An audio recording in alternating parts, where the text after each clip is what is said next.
சொல்லுங்கள் சார். இல்லை இப்போ இது வேண்டாம். சேயோன் சேகர் எங்களுடைய அமைப்பு வந்து சேயோன் திருப்பதி சார். என் பேரை வச்சுக்கிட்டு இல்லை, இது முருகப்பெருமானுடைய பேர். சேயோன்னா முருகன், குழந்தை முருகன். அந்த அமைப்பில் திருப்பூர்கள், ஸ்ரீமத் பாம்பன் குமரகுரு பதிகங்கள், அப்புறம் தேவாரம், திருவாசம் எல்லாம் பாடுற கிட்டத்தட்ட ஒரு 20 பேர் நம்ம சபையில் இருக்கிறாங்க.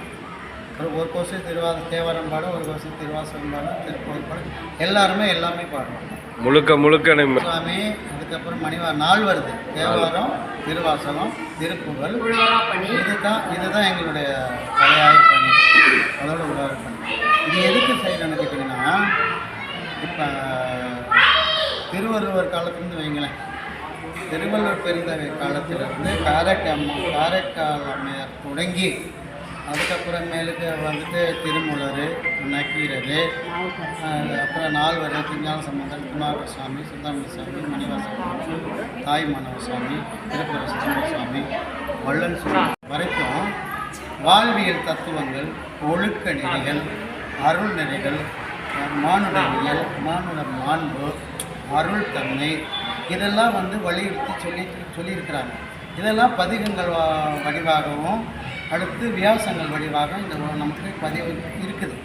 சுவாமிகள் வந்து 6200 அடுத்து 6 மண்டலமாக சுவாமிகள் நூலார் இருக்கிறாரு.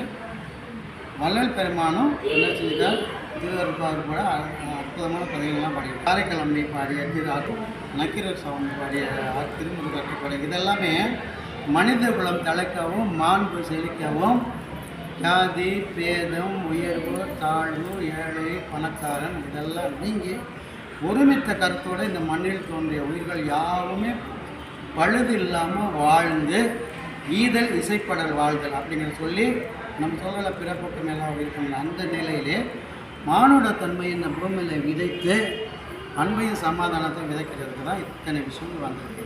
இதில் அத்தனை அருளாளர்களுடைய பதிவுகளை ஒன்றாக தொகுத்து தந்தவர் இது 18ஆம் நூற்றாண்டு கடைசி 19ஆம் நூற்றாண்டு தொடக்கத்திலே இந்த மண்ணலகத்தில் அவதரித்து திருவான்மூரிலேயே மகாசியா சமாதியை கொண்டு இருந்தது.